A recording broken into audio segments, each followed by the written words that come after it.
there's times I have to taper it back. Just again, just talking about the busy high school schedule and just coaching for a long time. I can see if we go super hard too early, then it's gonna have kind of negative effects in the long run. But I have a great group at Midland Dow, and they just want to be better.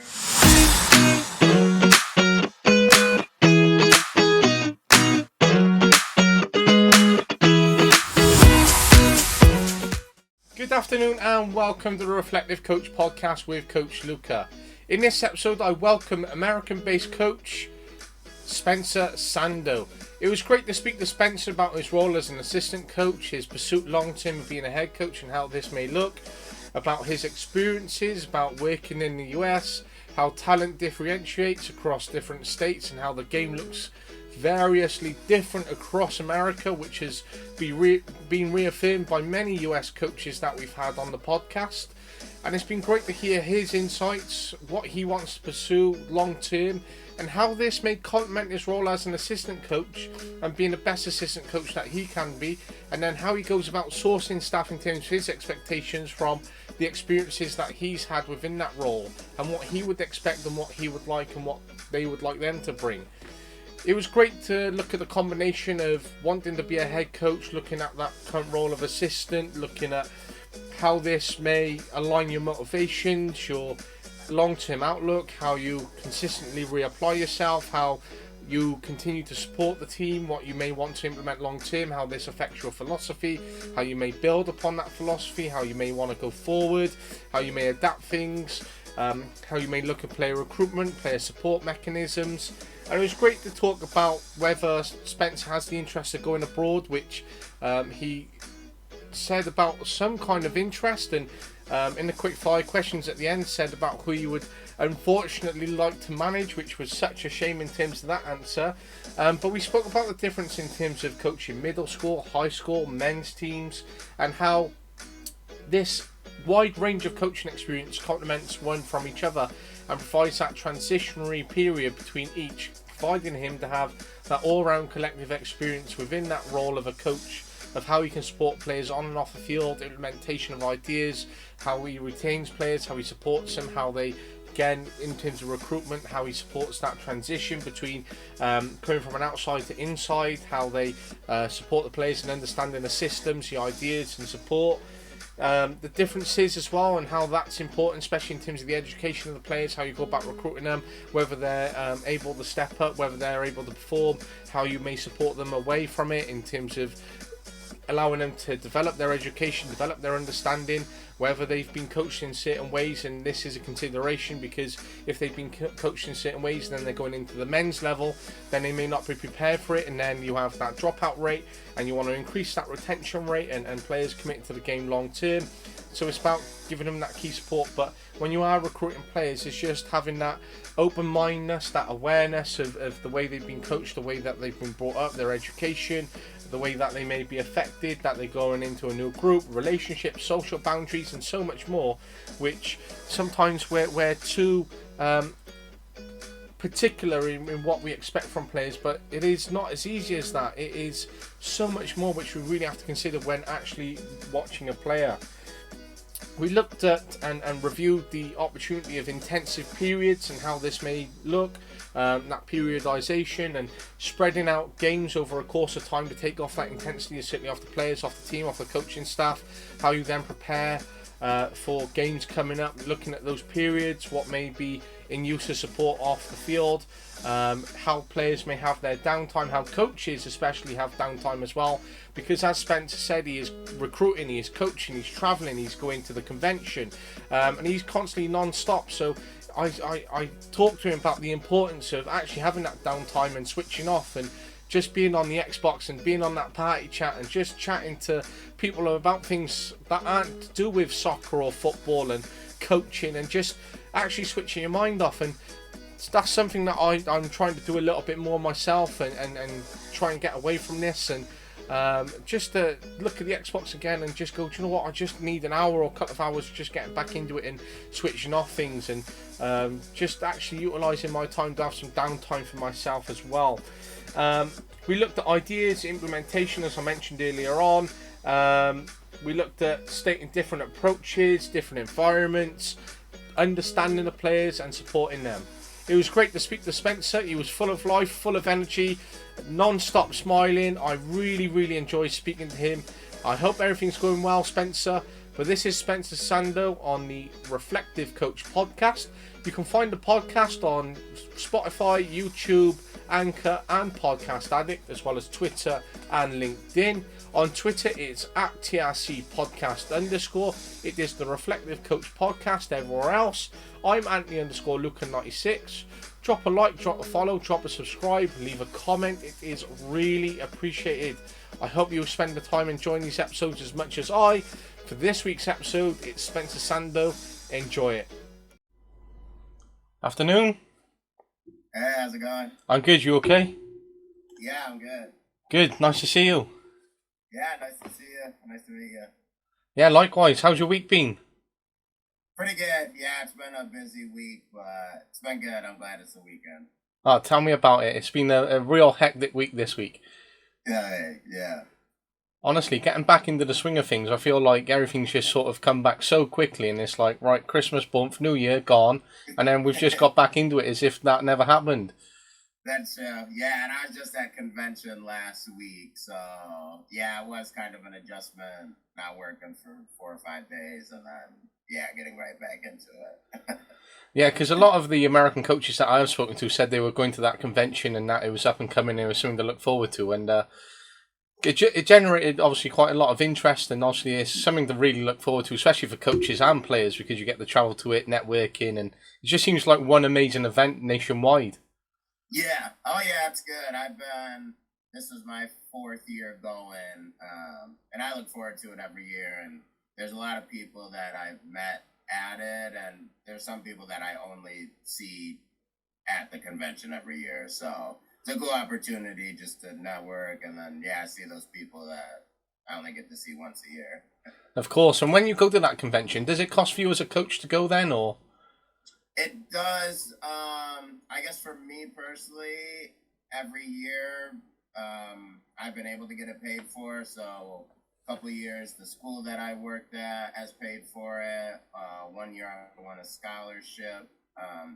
So the United Soccer Coaches paid for it. And then this year I got into the United Soccer Coaches 30 under 30 program. So then they provided it for us. So luckily I've been fortunate enough to not have to pay out of pocket. But yeah.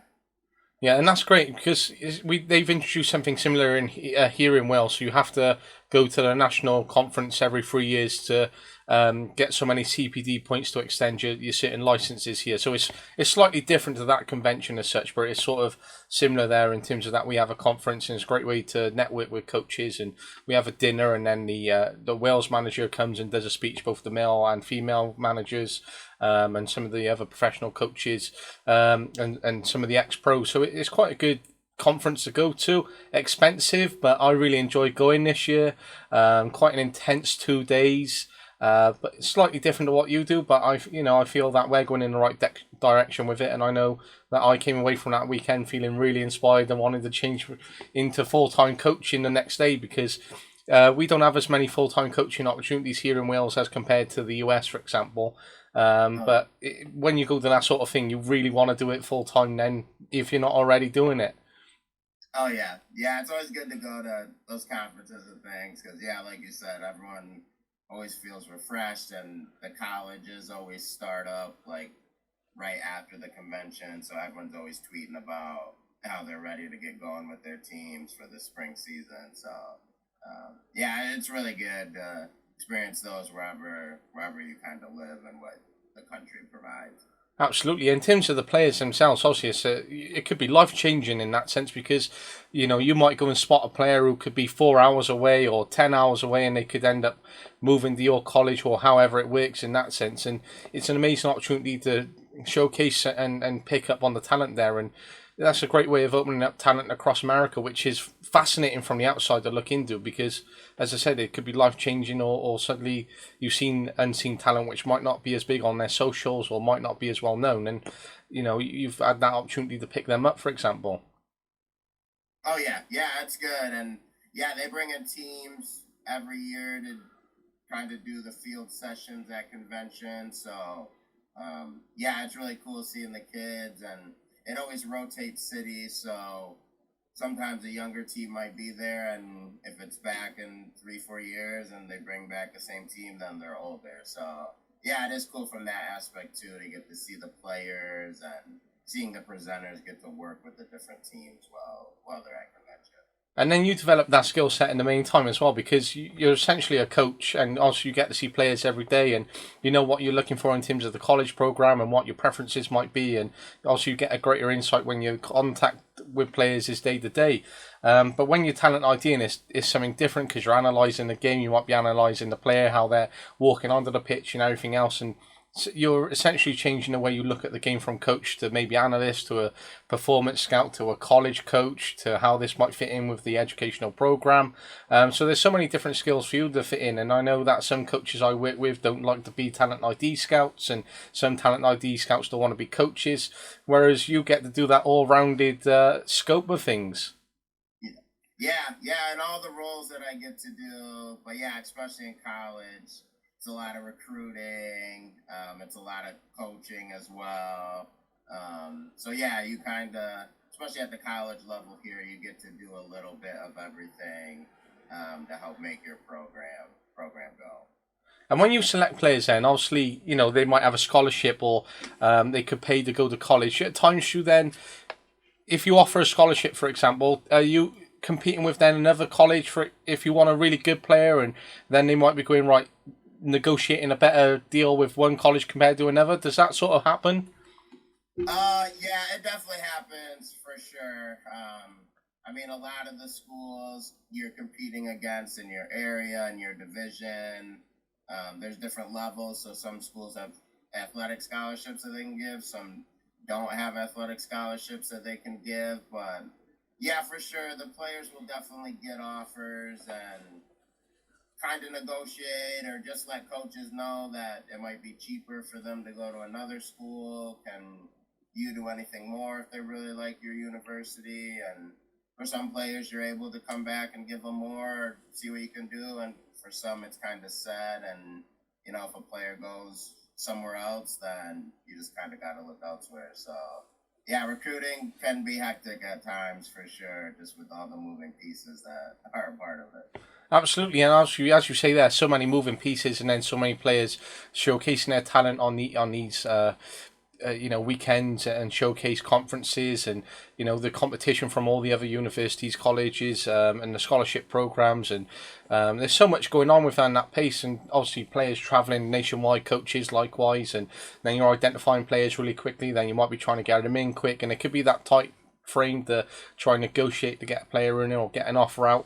And when you're in that period, it can be tough because, as you might see over that weekend, you might see hundreds of players, and it's difficult to really get an in-depth on a player because you're quickly seeing players, or you're seeing them in very quick games or quick turnovers, and there's so many different players, and you might see player 50 in the morning who's great, and then by the end of the day you might see player 650. Oh yeah, it's good. Especially if you can see kids multiple times. And I think kind of with the current landscape of things, like with VO coming out with that camera, and there's just more opportunities to get full quality games that can be uploaded and shared online. So in a way, that's made it a little bit easier, a little bit better on college coaches. I mean, you still want to see them in person. We still want to get out and see kids in person, but like you said, you could go to a showcase and someone could have a bad game in a game, but they might be a really good player. And if you see film, you might find something you like. So yeah, it's always interesting going to the different showcases and tournaments and trying to find what we're looking for, seeing what kids fit. And sometimes we find a kid we didn't even know about that ends up being a good fit. So yeah, recruiting's enjoyable, and like I said, a lot of moving parts with it. And in terms of that, then, do you have a showcase which happens in, say, like one state in America every year, and then it might change state per year, or does it happen like 3 or 4 times a year? How does it tend to work? Yeah, there's a lot of different levels, I guess, here in Michigan on the youth side, and so different levels will have different showcases or tournaments. A lot of it is regionalized, so there's a lot of showcases like within your region, and then there'll be national showcases where like the whole within that league, the whole all the teams in it will travel out there.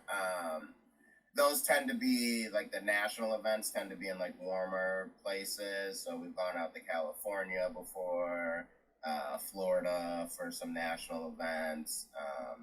And then the regional events sometimes can vary within the region, or sometimes there's like a state that will host the main one. So kind of just varies upon whatever league it is, but chances are it's going to be somewhere around the country somewhere.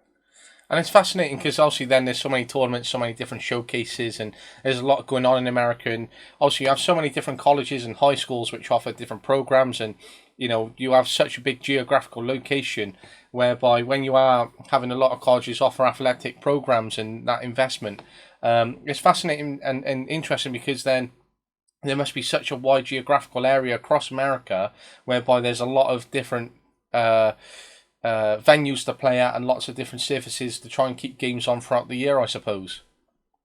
Yeah, it's always interesting, like especially when I was out at convention. So in Michigan, where I coach, we have like domes, so it's like a dome over a turf field. So that's kind of how teams are able to play year round here because it snows for a decent portion of the winter. And I've talked to just different coaches who they don't have that where they're at. Like they might be in the south where it's warmer for the most part.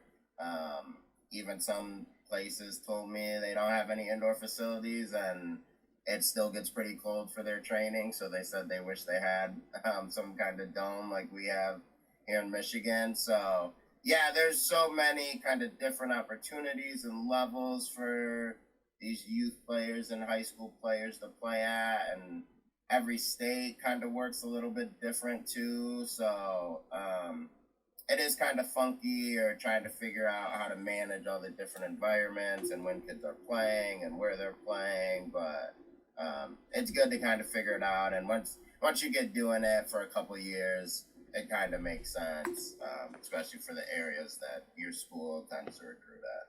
Of course, and it's great that you can develop and evolve over the different years. You might chip away things, and then you've got a nice pro forma that you might work off in your own head in terms of going straight into it. Whereas a couple of years when when you first started, you were a new freshman, in a sense, going in as a coach and talent ID, and a few years later, then you're the sort of scholar of it, going in and having that mindset and being able to. So sometimes it works off because you can just go straight in and go, right, I need this, this, and this, and I'm looking for this, this, and this over the years, which is great. But when you say, it might be different state to state in America, which keeps cropping up, do you find that to be beneficial, or do you find it to be a limitation as such in terms of the American program? Yeah, that's a good question. I'd say in a way it could be limiting, just because, like, for example, high school, if the states are like, if some states are playing in the fall, some states are playing in the spring, then sometimes the recruiting events don't line up because they're playing travel opposite of each other. In our region, it tends to be the same, so it kind of works out that all the high school girls, for example, are playing high school at the same time. The high school boys are playing at the same time. There's some states where like they're allowed to play high school and travel at the same time. In Michigan, that's not the case. And I coach at a high school too. And to be honest, I can't imagine like how it would work out if I had players trying to play high school and travel at the exact same time. Because the high school season here is really short. It's probably too short, and it's a lot of games crammed in. So I couldn't imagine kind of adding a travel program as well with practices and games on the weekends. Like, I would think those kids for a 2 to 3 month span might not ever get a day off. So kind of like in Michigan, how they can't do both, so it kind of allows them to just focus on one or the other. And in that short space, in terms of when you say there is a lot of games, how many games do they tend to play?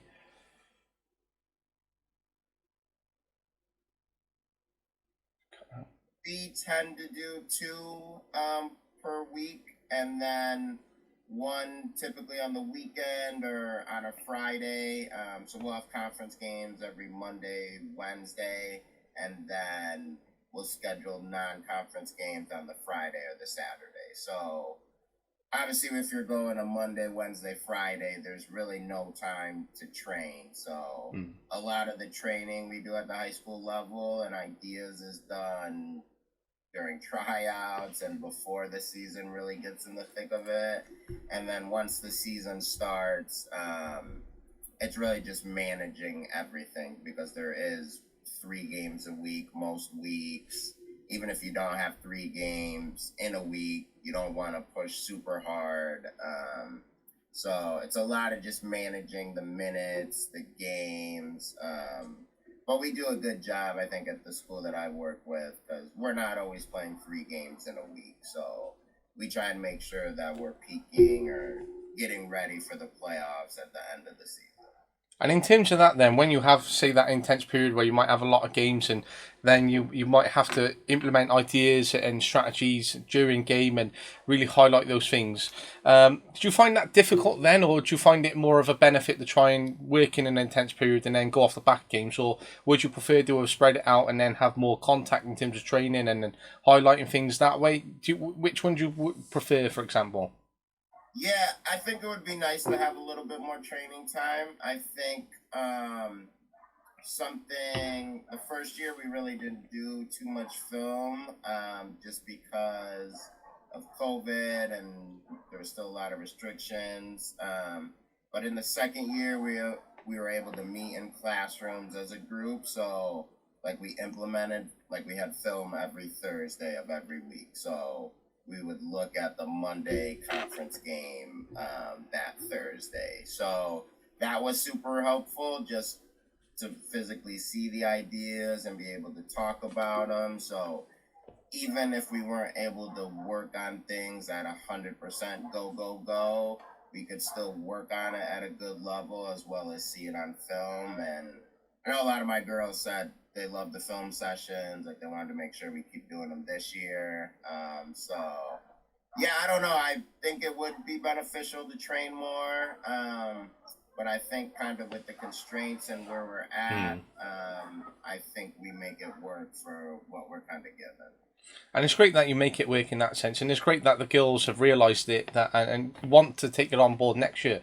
You know, obviously players have a lot of different ways which they want to learn and take things on board. Some don't like sitting in the classroom, some don't like analysis, some don't like one-to-ones, some prefer just to be on the grass. But obviously players have to go through all that because they have to visualise and have that feedback, because it does improve their game whether they disagree with that or not. And it's implementing it, which is great. So it's fab that you're taking that on board from the girls and going to use it next year, because I find girls obviously to be great visual learners. And it's not to take away from being kinesthetic learners, but they are very good visual and then they apply. Whereas boys seem to get into it and then they seem to learn from there. So it's great contrast in working with boys and girls, because the different learning routes is so interesting in terms of how you might approach it with boys, approach it with girls, and you might just change things in how you might start with boys one way, but then with the girls you might flip it the other way and start on the end with what the boys would have finished with. So when it comes down to that, do you find it easier to coach boys and girls, or do you like to have a different balance sometimes? Because I know when I've coached boys and girls, sometimes when I've gone into the girls session, I'm like, right, there's less intensity here. Like they want to be intense in the session, but with boys they're intense for like 90 minutes, whereas girls, you might be intense for like 45, and then the other 45 is more relaxed. So I've just sometimes gone into a girls session, I'm like, oh, just breathe. Yeah. Yeah, I get that a lot. I get asked that. So I coach college men, then high school girls, and then I have a high school travel boys team and a like middle school travel boys team, and every team's a little bit different, just with the levels and what they're expecting. I don't really find a difference, I guess, with the teams that I coach, kind of the intensity between the males and the females. Like at the high school, the girls, like they want to go all the time, and there's times I have to taper it back, just again because talking about the busy high school schedule and just coaching for a long time, I can see if we go super hard too early, then it's gonna have kind of negative effects in the long run. But I have a great group at Midland Dow, and they just want to be better, and they're always wanting to learn. And right off the film, like I've seen the things that we talk about in the film, like they try and implement in that next game or at the next opportunity that it comes. So yeah, I really haven't found a difference in kind of the intensity in the sessions. Like the high school season is so short and they only get 4 years of it. So they're really invested in the high school kind of season and making it the best that they want to be. So they know that when they come to a session that coach is going to want to work, they want to work. And it's just kind of help get our program to where it's at right now. And it's interesting that you say about the different, where you might not find the difference in intensity. And it's great that you work with so many different groups, such as middle school, high school, the men's teams, for example. And it gives you a wide range and experience then as a coach, because you might coach high school kids then, or teenagers. And then if they were to get to adults, you know how to prepare them and know what you can take away from the work that you do with the adults. Some coaches you might find try and progress through youth to try and get to adults. So, they might want to be the next Pep Guardiola and so on. But in terms of that then, if in 10 years you had to look at yourself and be right, I would be a full-time youth soccer coach or a full-time men's coach or a full-time professional women's coach, for example, or youth and adults, for example, would you prefer to be with adults long-term or youth, for example? Yeah, that's another great question. When I first started the game, I wanted to be a full-time college coach for sure, and just getting to coach the different levels, I've gotten to see things about kind of the youth game that I've really enjoyed. I still think long-term I would like to be a college head coach. I had a good experience in college. I really enjoy working with that level. But I always want to be involved at the youth level per se. Like if I'm coaching in college and it works out, like I definitely still like to have a travel team. Maybe not one that's year round, just because the fall college season there's a lot of moving parts. But maybe a half year team that plays in the winter and the spring. So when the college is a little less intensive, I'm still able to work with them. So yeah, I would say 10 years from now, something at the collegiate level, but honestly, every couple of years it seems to change. If the right kind of youth opportunity were to come about, like I would have no problem coaching the youth level full time. So I'm kind of just trying to get and have a lot of different experiences, because I never really know when my next job's going to be there and what it's going to kind of entail. So just being able to do all these different things might help me in the future for something that comes up. Yeah, of course, and it's great that you want to be a head coach, and that's your long term outlook, and it's great. The experiences are shaping you and might keep many doors open, which is fantastic. Because you might limit yourself and going, right, I want to be just a youth coach, and then you spend all your years youth coaching, but then a great opportunity might arise, and you'd be like, do you know what, I'd actually fit that role, but I'm lacking in this experience where I haven't delved into that route. So, do you have a family yourself then, like kids and wife and that, or? Nope, it's just me. So that kind of makes it easier for everything that I'm doing, because I'm super busy all the time. And I mean, I can't imagine if I had a wife and kids right now, like things would probably look a little bit different. So I figured now, because I'm younger and I don't have anything kind of that I have to worry about except for me, that I'm able to kind of do all these different things. And then maybe down the road when those things come about, I've kind of shaped more of what I want to do, or I'll get into one maybe more full time for a little bit more stability. But yeah, right now, just me. So that makes it even easier in that sense because, there's so many different jobs out there in America and you might be able to jump from one state to another, for example. And because when you get settled down, it's a lot more difficult to sort of do that. So it's great that you have that opportunity because there are so many jobs, and things are changing every year, and things might grow in the US, and there might be a big investment or a program might change, and so it's really interesting because obviously America is such a huge country, and there's so many areas which aren't tapped into from a lot of coaches that I have spoken to. So the more that grows, and the more areas that they could crop up, and there could be more clubs, and especially when you look at the MLS, for example, there's not that many professional clubs in the MLS compared to the size of America. And if that continues to grow within itself, and then you might go MLS, MLS1, MLS2, a bit like what we have here in England in terms of the top professional leagues. We have 92 professional clubs between the top four leagues. So in America, that could grow massively. Oh yeah. MLS seems to be growing, and yeah, more leagues seem to be popping up.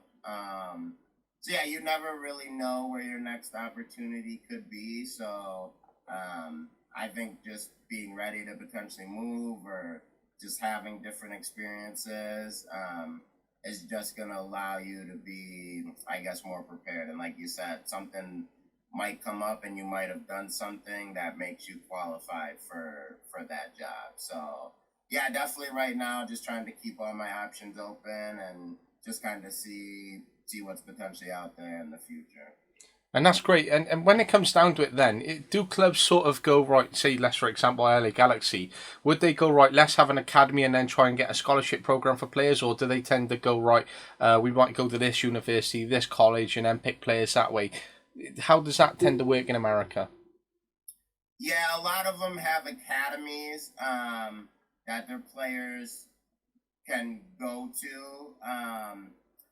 College on the men's side, at least, like there's still most of our players like going to college and then being drafted into the MLS programs. The MLS teams all have programs where kids can be in it from a young age and go through it. So the path is a little bit different for each kid, I guess, per se. Some will go through the academies, and then when they get to that high school, college age, they'll end up going off to college. Some will end up just going pro. So it kind of varies a little bit for each person. So it's kind of different, yeah, with how the U.S. soccer structure is set up. And it's really interesting. And when it comes down to all the MLS clubs, for example, if one MLS club you had a choice to get a full-time job with and you had free reign, would there be a particular club that you would pick? I don't know. I'd have to think about it. I don't know if there'd be a particular club. I probably don't watch MLS enough that I'm super invested. There's not a team in Michigan. Definitely someplace warmer. Like, I do love Michigan. I've been here most of my life, but I was in California last year. I was in Florida in December, and just kind of being around those places and seeing that you could play soccer outside basically the whole year and warmer climates is something that's super cool. But yeah, I would say if an MLS opportunity came up, then my dream place would be in one of the warmer climates. I know I've been speaking to my best mate, and he lived in Wales majority of his life. He's Filipino, so his parents moved when he was quite young. He came here to Wales, and then he moved out to Florida. Now he's currently living in California. So I was talking to him yesterday. I was like, right, I need some things from Walmart, so you just pick them up and ship them over for me. And then we delved into a conversation about how he's going to finish his degree in 2 years. And he's like, come for a holiday in Cali, come out here. And I'm like, mate, I want to get a job out there long term, and you can drive me around and show me around. And he's like, oh, it's going to be like 45 degrees. He's like, sold me the dream already. Yeah, California is super nice. We went out there last year for like the MLS academies, and then there are certain academies that the clubs have here in Michigan. So there was a big event in California last year that we went and recruited at. I've been there. I coached at an NAI school for a year, and we made the Sweet 16, and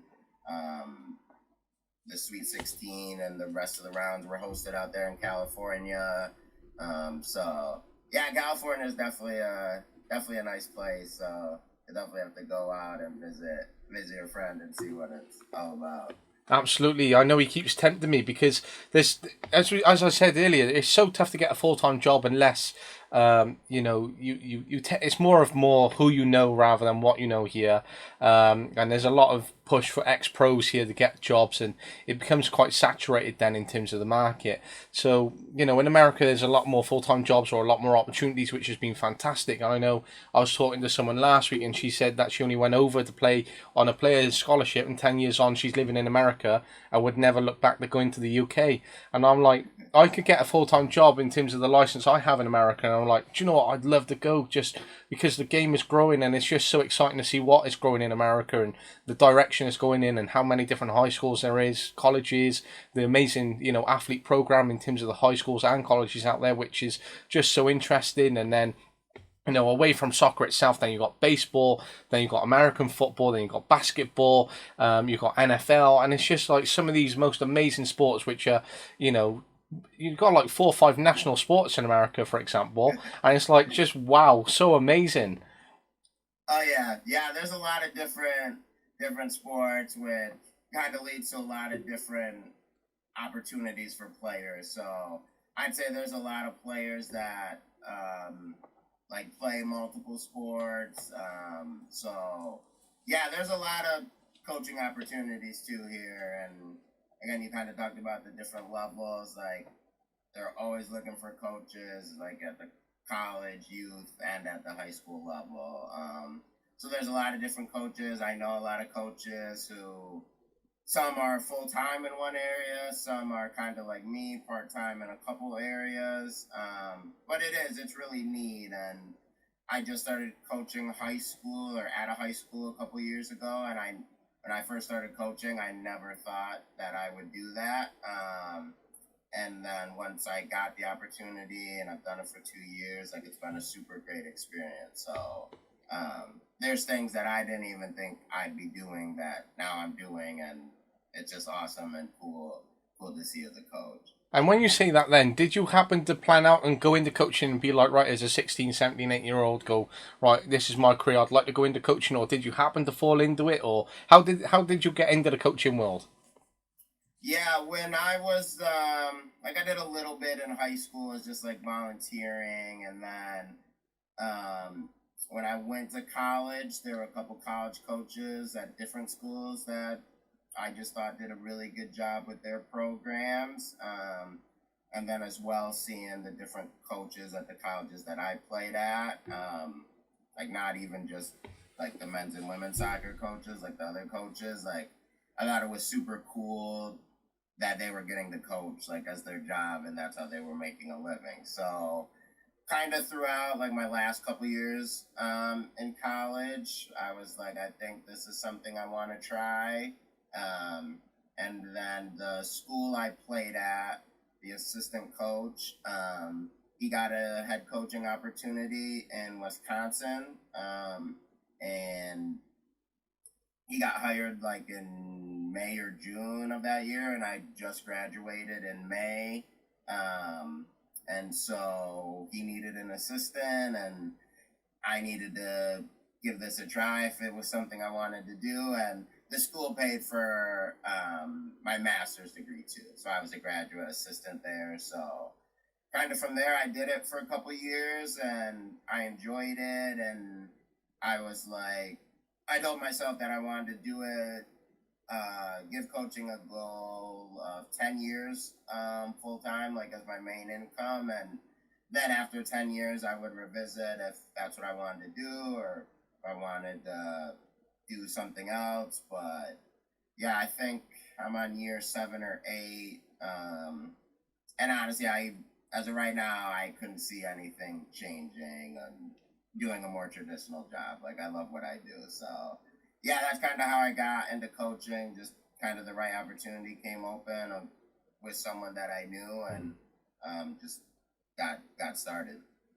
And it's great that it's worked out that way for you, and it's been great that you've been supported to do the masters, and the opportunity landed at the right time. So it's ended up working out really great for you. And as you say, you can't see yourself doing, like, for example, a traditional job. Coaching isn't easy, as you say. It could be traveling, could be looking at a lot of players, late calls. You're constantly stressing over what a player might have said. You might be planning sessions. You might be going, that wasn't a great session. And sometimes your motivation can fluctuate, because there might be times where you're like, right, I hate coaching this week, or because that's just the way of the game. And sometimes it is tough. Has there ever been a point where you've gone, right, I need to get away from coaching, or has it just been, right, you might have just had a little dip and then just moved away from it really quickly? Yeah, I would say more so little dips at different times.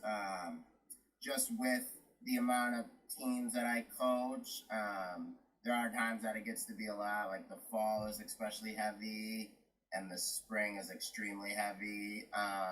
So there's definitely different times during those two seasons that sometimes it gets to be a lot. But just with kind of the way it's structured, like, this summers I just have to do camps, so it's really just as much as I want to work or don't want to work. And the winter, the teams are still playing, but the teams that I coach aren't playing in as many games, so it's more so just training here and there. So my coaching calendar, I guess it kind of works out that I have breaks at different points in the season, or different points of the year, and that kind of helps me kind of be refreshed and keep going. But yeah, there hasn't been a time where I'm kind of like I need to fully get away or fully gotten away from it. And it's good that you say that you have those breaks and you can have that opportunity to pick, how much you work or how little, because it does help. And I know, for example, I said to my team this year, they're 16, so I've just taken over the squad. So it's an under 19s, and they got a range of 16 to 19-year-olds. So they're playing our thirds, seconds, and thirds in terms of seniors, which is the males, and then they'll play under 19. So they could contrast between 4 different teams. So they tend to play on a Saturday, for example, like today, and then they'll play for the 19s tomorrow. Some choose not to play for the 19s if they played on a Saturday. Some are committed and play all weekend, and then they'll train straight away on a Monday, straight away on a Tuesday, then a Thursday. So for them, that's quite a hectic week, especially at a grassroots level in here, over here in Wales, in terms of the team setup that I'm coaching. But over Christmas, I said, boys, you need to have a break. Just don't think about training as much as you might want to maintain your fitness, go out for a run and all that. Just break away from training and just enjoy the time off and do something different. Go to the cinema or go out with your mates. Just don't think about football. And I know for the first time in 7 years, that was the first Christmas I actually took off, because I would have tended to have coached right up till 21st, 22nd, and then the one year I was back on the 27th of December. So I had like 4 days off, and I was like so committed back then, and I was like, right, my commitment hasn't changed. It's just varying up that break now, because I know I was listening to the High Performance podcast with Gary Neville, and he said the importance of having mini retirements. So he said he might just go away for a weekend, or you might have a week off here, and you might do it a few times throughout the year rather than going right, work, retire at the end of your life. So over Christmas I decided to go away, and like this weekend, our game is 50-50 whether it could be off tomorrow. So if I could plan ahead and do right weekends away, then there are those mini retirements which helps us as coaches just to breathe and relax.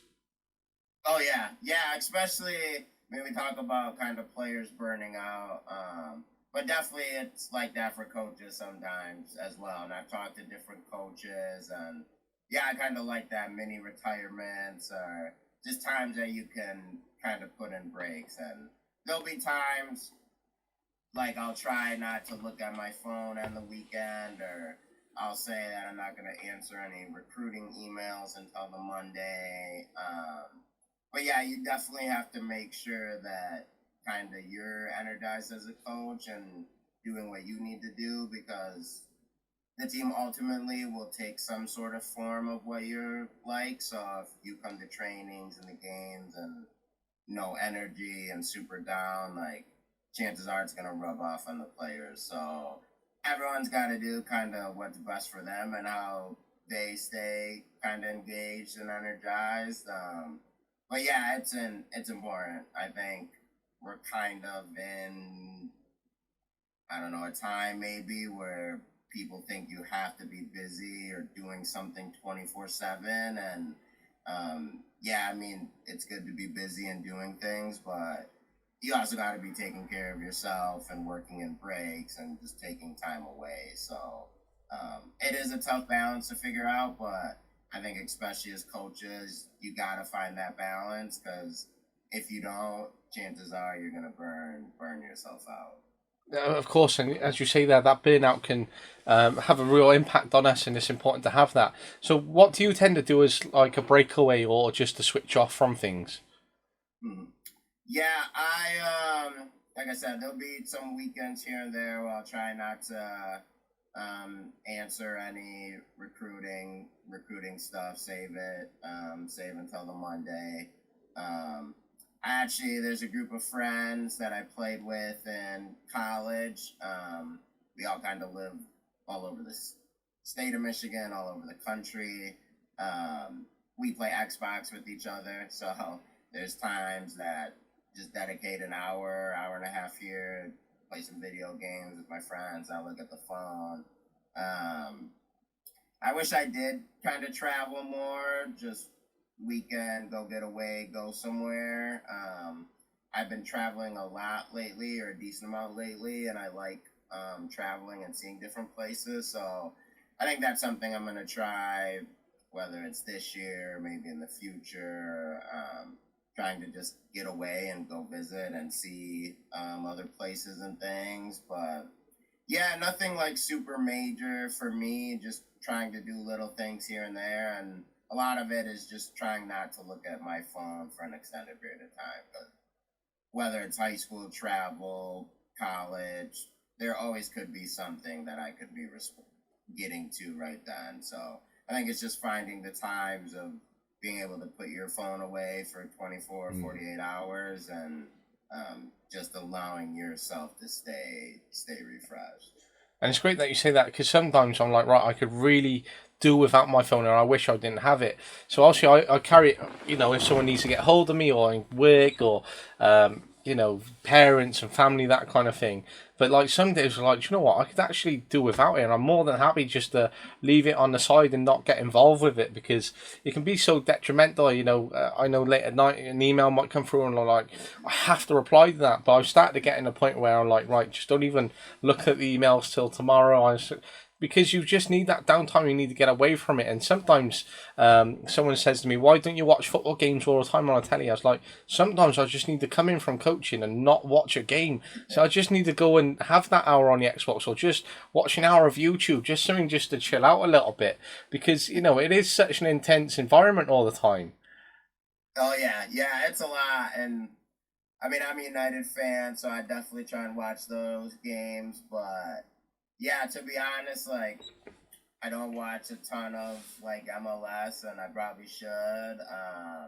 And even like the other levels, like in Europe, like if it's not United, then if it's not like a really big game, there's probably a decent chance that I'm not watching it, or I can't watch it because I'm probably coaching somewhere.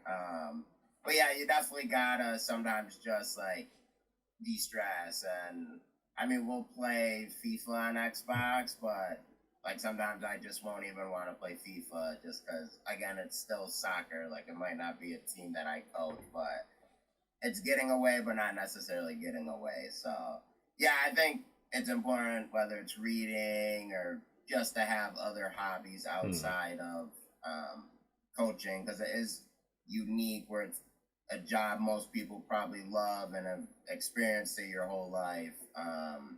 But just being able to have other things that you can do outside of it is important, because again, it's not like you're just doing it for fun. Like, you are doing it for fun, but it's also your job, so you kind of have to do it. So being able to have other things that you can do becomes really important. Absolutely, and I completely agree. And going away from it and having those other hobbies is so important to have. And if we were to flip it then on a player, it's important for them to have the same as well. So when it comes down to that relationship between coach and player, sometimes just having an hour drop in where they could just go, right, I need a phone call with you, or you might have a couple of minutes before a training session or a couple of minutes at the end, just having those contact times with players and their relationships and our relationships as coaches, that importance is just having a conversation to break away from that intensity is really important. Oh yeah.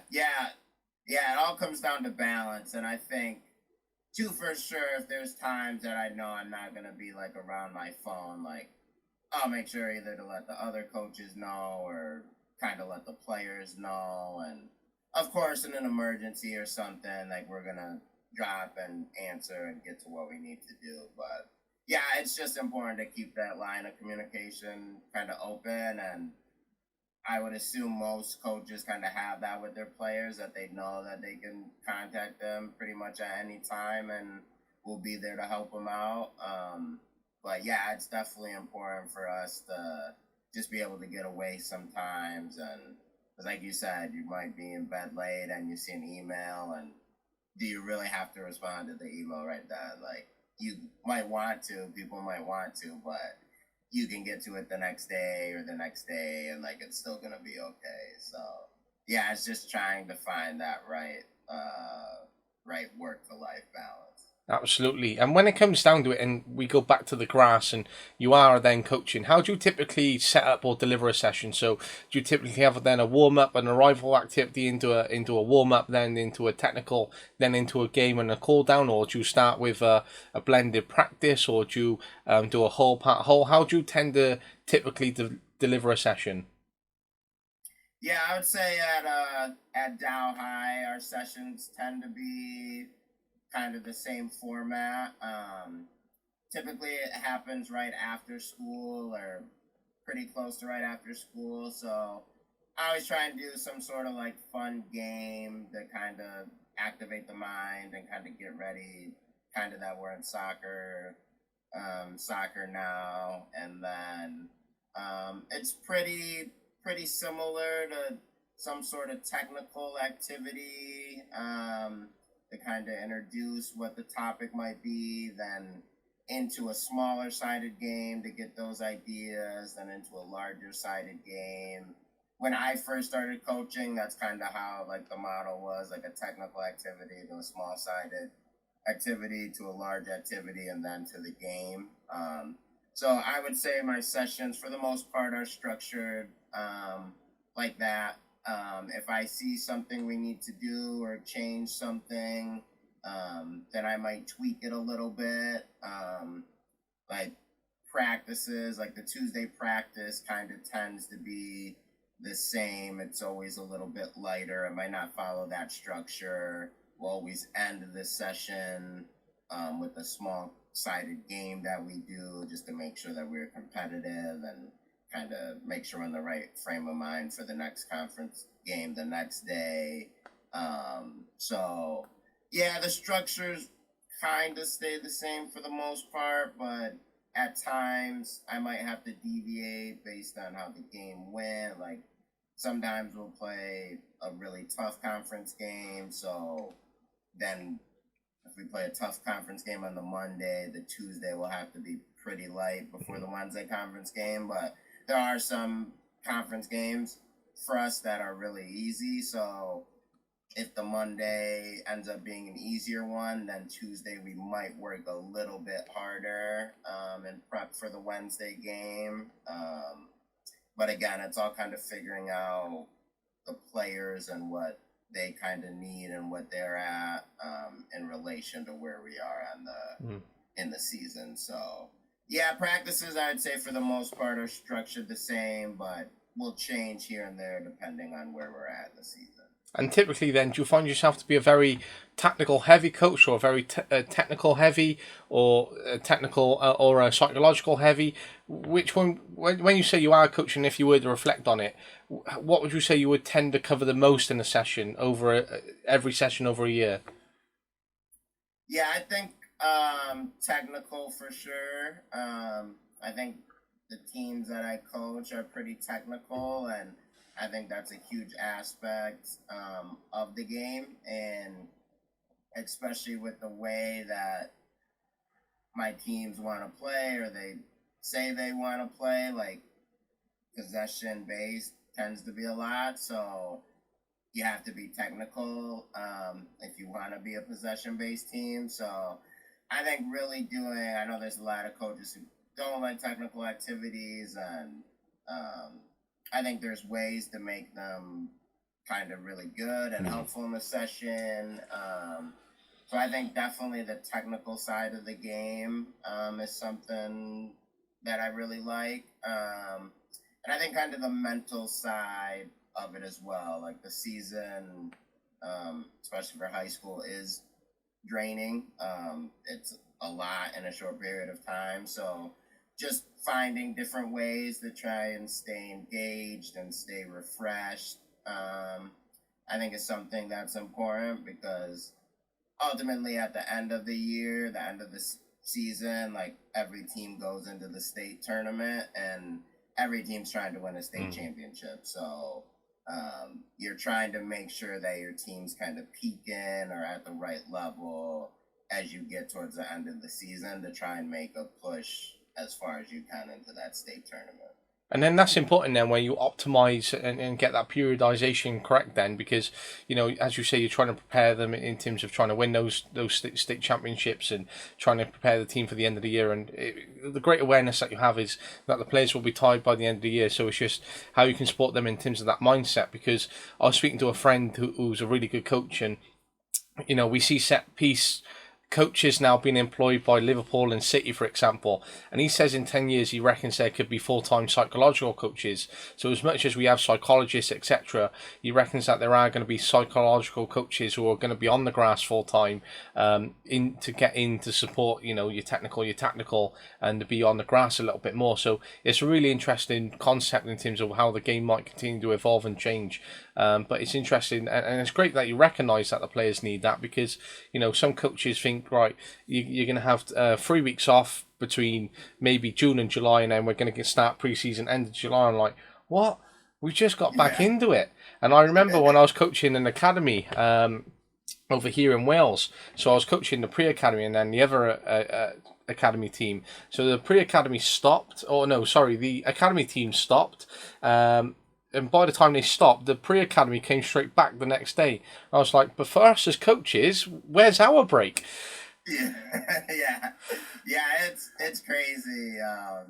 There's some at the college and high school level. There's a lot more, I guess, rules, but yeah, it's crazy. Some kind of the youth clubs and the youth setups where, yeah, you have the tryout in mid-June, and you might get 2 to 3 weeks off maybe, and then you're right back into it July 1st. So, and as you said too, sometimes the coaches don't even have a break in that time span. So, it's important to find kind of the right environment for each individual coach and what they're looking for, and figuring out kind of how to find those breaks and times where you can get away for a little bit and then jump right back into the season. And you know, that's great to have that, and that you will do that. But when it comes down to systems, then, is there a particular system that you tend to play? So, you know, you might play a 3-5-2 system, and it might be really intense, and, you know, you might be really offense heavy, or you tend to be a defensive team, or do you tend to look for transitions and then set out a possession and then win the ball back? How do you tend to set a team up or system for you? Yeah, we tend to play with my high school team and even my travel teams as well.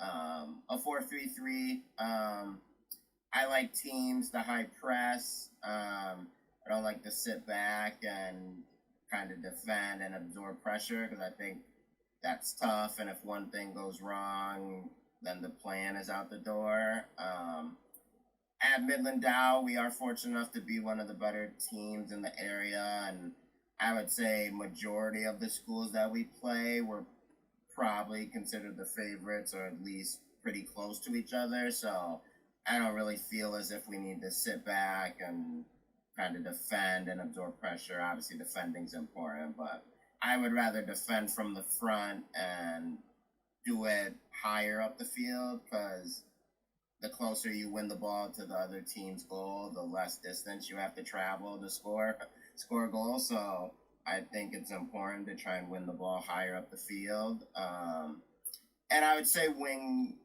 play is important, especially having the two wingers out there. They can get isolated on the outside backs, and I think balls across the box are tough to deal with, and not necessarily always like a floated ball in the air. Like, there could be driven crosses, there could be balls on the ground. So that's kind of how I set up my teams to play for the most part. There's times late in games that maybe you play with two pivots instead of a single pivot. So for the most part, we'll always line up in a 4-3-3, and then if we see the need to change something, we'll do it. But for the most part, I would say even with that, if there's different matchups that I see, I'll probably just move players around instead of changing the system or the structure.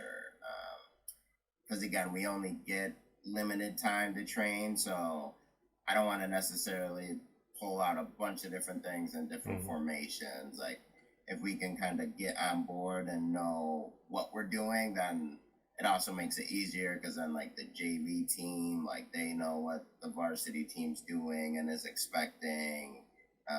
And from a program standpoint, it just makes it a little bit easier. And it's interesting that you say that, where you might keep the system the same, and especially with the tight contact time that you have, and it's easier to maintain it rather than trying to interchange it, and then suddenly you have to pull out other systems, and then you might pull out different tactics, and you might you don't want to implement a 4-4-2, and then suddenly the players have to adjust the way they play, and then they're confused on system, and then you have to then spend more time coaching them to try and understand how they might sit in a flat 4-4-2 compared to an offensive 4-3-3. So it's quite interesting that you say that you stay true to the principles and true to the system, and then work with the players to adapt to it. Because I know one of my earlier podcast episodes, I was talking about how I've taken over this under 19s team. I got a system that I would like to play, and it's now trying to fit the players into the system so that they can try and adapt to it, because this is more like a 3-year plan, and then next year we'll try to perfect it, and then the year after there should be that Perlesque performance. And someone commented on there going, I find it interesting that you hold the system the same rather than adjusting the system to the players. So at times, so this year we typically play a 4-1-3-2, and the odd time we have then dropped into a 4-3-3 to try and sit defensively then when we are opposed in terms of an intense, heavy possession-based team to try and win the ball back. But they're the two systems that sort of interlink, because you can drop the shape back into a 4-3-3 and then go back out to a 4-1-3-2. So they sort of interlink for us and sit in the same system, just with the different tweaks. But I wouldn't want to then go, right, the week after I'm going to find a 3-5-2 to fit the players, because I was like, well, this is the style that we like to play. And if you look at any coach, like for example Jose Mourinho, every club, Chelsea, Real Madrid, Inter Milan, AS Roma, he's had a 4-1-3-2, and whoever you find, he's got Essien or Matic, or he had someone else just sitting there in front, and that's what he typically finds, because then, okay, yeah, he's got a multi-million-pound budget to go and buy any player he wants to fit the system, but he has that system which he has the principles to really stand by, to then go, right, the players have to adapt to this. And I find that similar to youth coaching in a way. As much as we are developing players, we want to find their positions, etc., and they might end up excelling in one. I find it really interesting and great that you say that you want to keep the system the same for that consistency, especially in the tight contact times that you might have.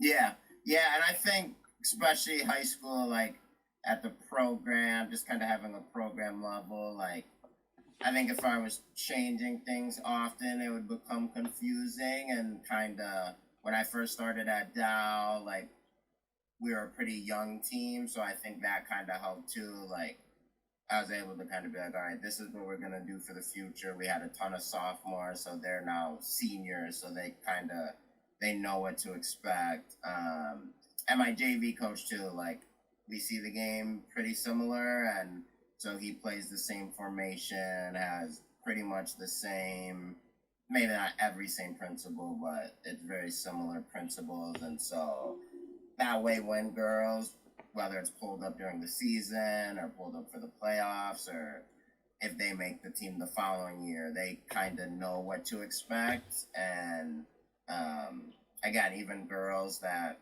maybe aren't in high school, but they know they're going to Dow, if they come to a game, like they can kind of see this is the way that Dow High girls soccer is going to play, which I think is cool and is important. So, yeah, I think more so that if I have to change things within it, I'll just move players around, because obviously each player has different skills and tendencies. So if I need to move players around within the system, we'll do that. But try and keep the system the same as much as possible.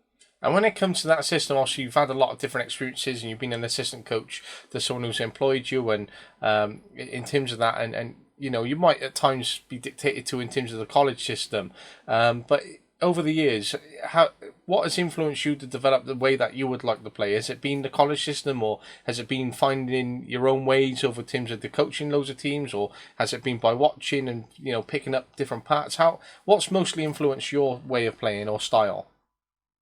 Yeah, when I played in college, our coach was very kind of big on wide play, and so just having done that for 3 years, it was just kind of something that always stuck with me. So that's just something that I think is good. I think it's important. I think all teams want to play tiki-taka and go through the center of the field and score these amazing goals. And we do that at Dow. We do that with all the teams that I play at, and I think that's important. But I think that a lot of teams don't kind of want to do the tough things or the things that might not look as pretty all the time. So that's kind of something that was big. And then for the most part, at all the colleges I worked at, it's been some sort of 4-3-3 system. And in college, we played a 4-4-2.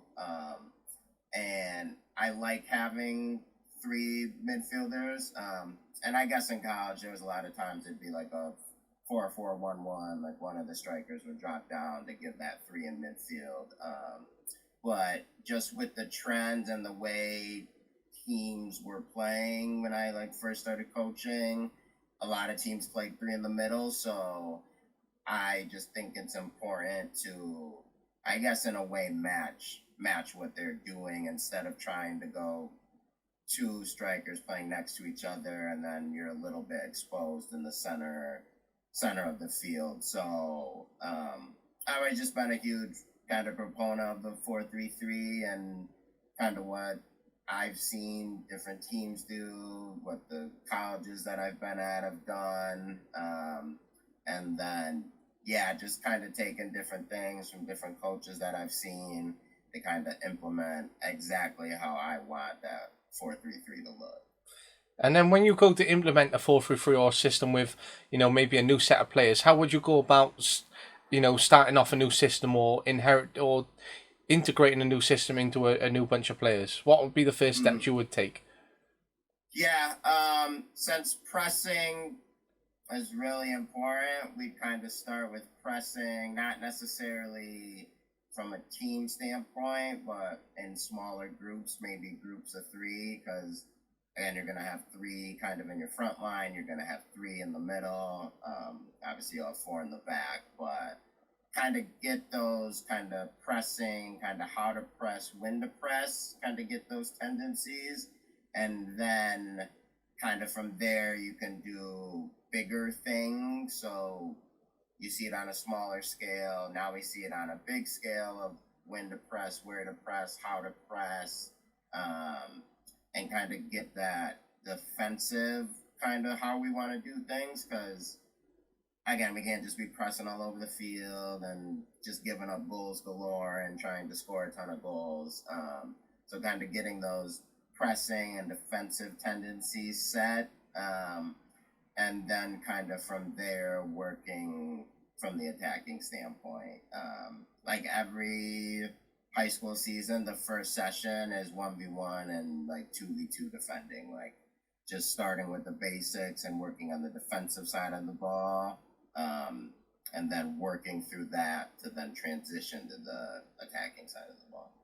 And then obviously, as you start off and you get players integrated and start getting the system into place, you know, 1v1s, 2v2s are great because it can be really intense. They're also fun at the same time, and it's a great icebreaker as well in a way when you have a lot of new players that can sort of come into it. How do you then go supporting a player to try and adapt or fit into a system, or you know has moved into the college program and has a lot going on in terms of the external circumstances? How would you go about supporting them in terms of their entire adaptation then? Yeah, I know at the high school level, like I give them a handout with positioning, just kind of what each position kind of is required from them. This year I'm gonna do a better job of showing videos too, so they can kind of see like the paperwork. I talk about it, but also seeing videos of maybe how players play in their positions. At the college level, we do a lot of like film, so they can come and just sit down with us and go through film if they're playing a different position than what they're used to. We try and do a lot of bigger sided things at the collegiate level, so players can kind of see and make those mistakes like in a training game or in a training setting, so they're ready for the big game. But really just letting the players know we'll support them as much as we can, and every player is different, so how he said, some might need to see it on video, some might need to see it on paper on a tactics board, so just letting the players know. And we are fortunate enough to have a bunch of different resources at Northwood and even at the high school I coach at, so kind of just letting each player know whatever is going to be best for them to learn what they need to learn. Like, us as coaches are there to help them and help them individually adapt. And it's great that you provide them with those resources and those sort of handouts when they come straight into things, because you know you might have a really good technical player, but they might lack the understanding in terms of how to excel the game or push forward. So when they're moved into a different position, they might not understand the specifics of the position, or they might struggle in terms of adapting into it or understanding where they should be in and out of possession, or when they should break the line or push on or cut in or go around. And there's so much into it and they might struggle with that, so just having little handouts or just discussions and supporting the integration of a player, and certainly when they start into a new program or new team is really beneficial. So it's great in terms of the player that you do that, and it's setting them up to sort of have that success then within the program. Oh yeah, for sure. And I feel like everything goes back to like the season being so short. But the season is so short, and I know there's things that I'm not able to talk about all the time or hit on every time. So them just being able to have that handout, I think, is good because it's something that they can go back and just reference. And this year I'm going to do a better job of having like all our set pieces mapped out. Because again, we don't like we go through set pieces and we spend training on them, but again, there's only so much time. We can't be spending all the time on set pieces and stuff. So this year we'll definitely have some sort of handout or something that players can go through. So yeah, it's good. And I try and get feedback from my players and just things that they think can be done better or differently. And then I'll take it back and look at it. I'll talk with the coaches that I have in the coaching staff and just work to try and give them the best environment that I can.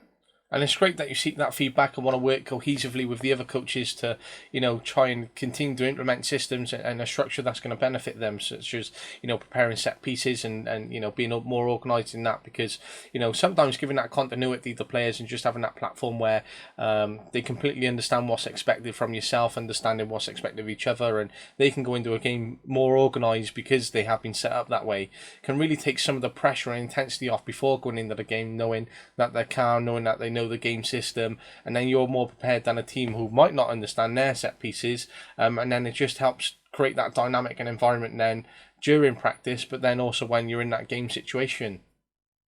Yeah, for sure. I think always trying to find things to get kind of the edge on different opponents. And I know there's some schools that we do things better than them, and there's other schools that they maybe do some things better than us. So yeah, like you said, the more kind of prepared that I can get the players, the better opportunity or the better chance we're going to give ourselves to be successful on the field. So every year I learn a little bit something new about myself or the players. So kind of every year I've gotten to add something a little bit different or new to help us get ready for different things and situations. So yeah, it's important to try and grow and develop as a coach because I might have ways and things that I want to do, but especially trying to work with other coaches and they might see something in the game that I'm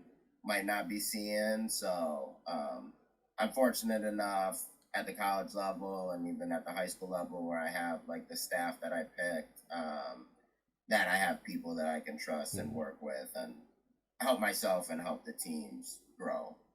And do you find it easy then when you do pick that staff and have people that you can trust to delegate, or do you find it hard at times to loosen the reins and like to have that control over it? Because, you know, as coaches, we do tend to find that we have a lot of control over everything because of the intense environment and we're accountable for so much. And it can be hard to let go of that trust or to let go of the reins a little bit or to delegate because we are essentially the ones accountable. But do you find it easy to delegate a little bit then and release the reins, or do you find it quite hard to not let go of the reins as such?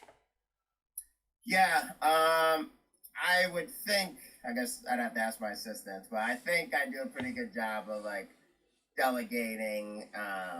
So like our varsity and JVs will play back to back, so I'll try and be at all the JV game, or I am at all the JV games.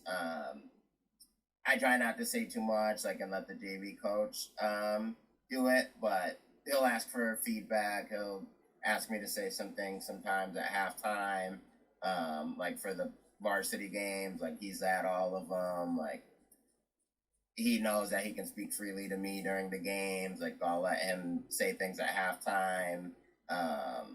And kind of same, we've had assistant coaches who help both programs out, so it's similar.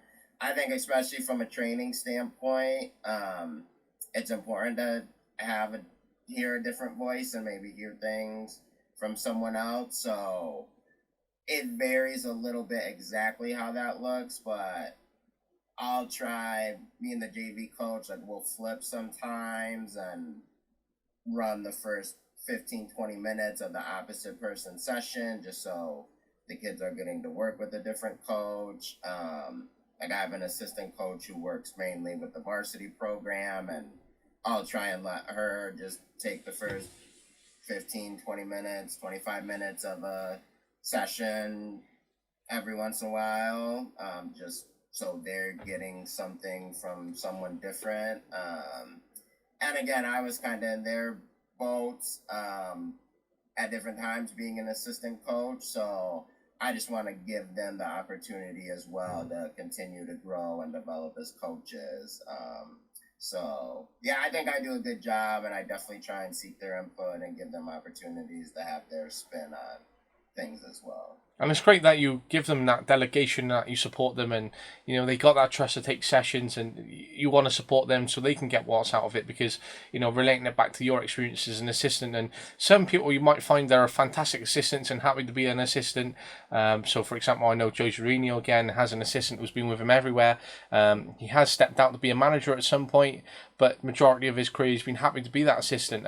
And some coaches like Joe Giorino was an assistant, but knew inside him he had to be a head coach and a manager. So it's great that you understand that as an assistant coach and support that, because it can be tough at times to slot back into being an assistant coach, especially when you have such high motivations to be the head coach or the manager, and you want to try and get your own systems and your ideas out. So it can be tough. And when sometimes you go back into being an assistant, do you find that hard then to flip that back into right, going, I cannot get every idea across here, and I have to know when and where to say things? Yeah, it's been a little bit like, for the most part, I've been a college assistant, and then, I mean, I have two travel teams where I'm the head coach. One of them I have an assistant for. But yeah, definitely, I guess at the high school, like being the head coach, and I mean, everything kind of falls on you because like I oversee the varsity, but also the JV program. So yeah, it is a little bit different when you go into the different kind of roles. Like I'm the head coach. This is what's expected of me here, and then maybe go to the college. Okay, I'm an assistant. This is kind of what this role looks like. So yeah, it's a little bit different, but again, I think it's all about experiences, and so getting to experience the different things will only help me. So if I'm a college head coach someday, I'll know what it was like as an assistant, hopefully be able to help the assistants that end up helping me. So I think being a head coach, obviously at the high school level, is way different than at the collegiate level, but you do see some things that like you might not see that your head coach has to deal with and stuff. So yeah, I think it is a little bit different at times bouncing around, but I think it's good and important to experience the different things, and that way you personally can find what you like. Because like as you said, some coaches just like to be the assistant coach, and that's fine. Like if there's enough roles and you're able to do it and make a living, like you could just be an assistant coach for your whole life. Or some coaches are just, they want to be the head coach, and how can they progress and kind of get to that opportunity where they'll be the head coach. So it's important just to see the different roles and be in them, because then you can kind of see a snippet of what maybe another coach is having to deal with that you didn't know about previously. And I truly love that, and exactly such an important thing that you say there is going into that role or taking it on board just to understand the snippet of what that coach is going through, because from the outset, from other coaches, players, parents, the wider world don't always understand what the coaches are going through, don't understand their decisions, and obviously we see a lot of criticism in terms of, well, why did you play that way, why are you coaching that way? And it's like, well, because we all have a way in that we're trying to work in a way that we're trying to do things. So it's important that you say it's great to have that snippet for coaches to try and have that. And there's been so much which we've covered. So we talked about, obviously being out in America and the opportunities across the board, the showcase events, working with players, identifying players, finding what works for yourself, breaking away, talking about the tactical systems, what might work, how to implement players, adapting them into it, being an assistant coach, a lead coach, working with a group. So there's been so much which we've been covered, and it's great to sort of extract that and talk about that, especially in the back of my mind when I think about coaches listening to this, how they can try and relate this to themselves and what they might take away. So it's definitely been great speaking to you, and there's been so much within it. I know we've gone past the hour mark, and I'm always conscious then, I'm like, right, do I cut it off too early? And coaches were like, right, I've allocated 2 hours, or do I talk over and like looking at the time going, right, that should have finished 20 minutes ago. But it's been great to get that out and certainly put it on you. And I know before you go, I'd like to chuck 9 quick fire questions at you before you go. Okay. Okay, so if you had to have someone describe you in 3 words, what would they be and why? I would say kind, hardworking, and passionate. I think those are kind of the main things that I try and bring in life, whether it's job, work, kind of other things. I think if someone were describing me, or if I wanted them to describe me, those would be the three things. Great words. And I know we might have spoke about in terms of jobs in America and what might be out there, but if you could move to any country, and you might stay in America, you can put that. But if you could move to any country, where would it be? If I could move anywhere, I would move to England. Oh yeah, what interests you about England? Well, I'm just a big Manchester United supporter, so if I could move there and then work for them, then that'd be amazing. Fabulous. If you could spend a day with any coach or manager, who would it be? Sir Alex Ferguson. Great answer, great answer. This might relate to that answer there. Who was or is your role model? I would say just in life or coaching. It's entirely up to you. You could have one overall. You might have one that you pick. You might give 2 answers. It's entirely up to you. Okay, yeah, I'd say my life. I'd say my parents. Just for all the sacrifices they kind of did. They kind of give me the opportunities to play soccer and kind of coach soccer now. So definitely in life, my parents. within the game of soccer, I'd say Wayne Rooney was kind of my favorite player growing up, and now he's coaching. So he's definitely be the one within the game. Great, love that. I know that you were a player, or had your own sort of journey. But if you were at that point where you could have that choice in front of you to be a full-time professional player or a full-time coach and make a career out of one or the other, which one would you have gone for? Yeah, I think be a full-time coach. I enjoyed my experiences as a player, and it would be cool to keep playing, but I really do love coaching. So I think that would be my route. Great. What is your number one top tip for any coach? I would say be ready to work hard, especially just getting into it. I've had to work extremely hard, and there's been a lot of different opportunities and jobs, and just being ready to work extremely hard, because there's a lot of stuff behind the scenes as a coach that you don't, or coaches don't know or don't see that happens, that ultimately they have to do. So got to be ready to work hard. Love it. And you've already answered this, so I'm going to put it one way. If you had the choice of the United job or USA national team, which would you pick? I'd pick the United job. Yeah. I've just supported them ever since I was like 9 or 10. So, and obviously I love the US too, but I think I'd give it a go in club management. Love that. And the last one, what is the one thing you enjoy most about coaching?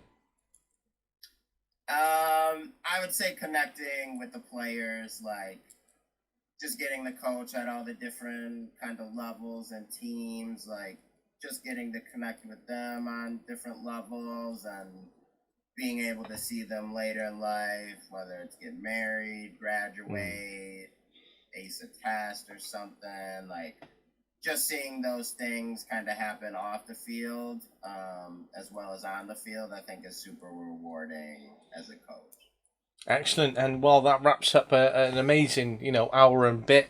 I know that I've really enjoyed talking to you, Spencer, and I'm so appreciative of the time that you've given up to come on for the podcast. And it has been great to meet you, and I'm great that we could connect and network and have this discussion. So it's just a big thank you from me, really.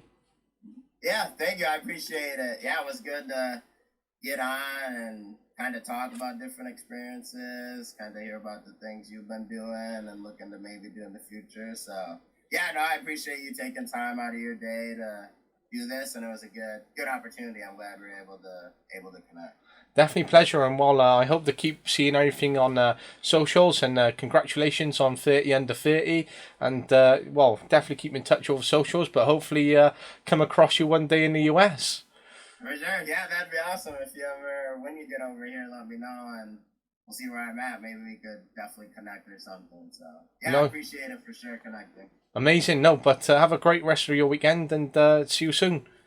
Sounds good, thanks. You enjoy yours as well.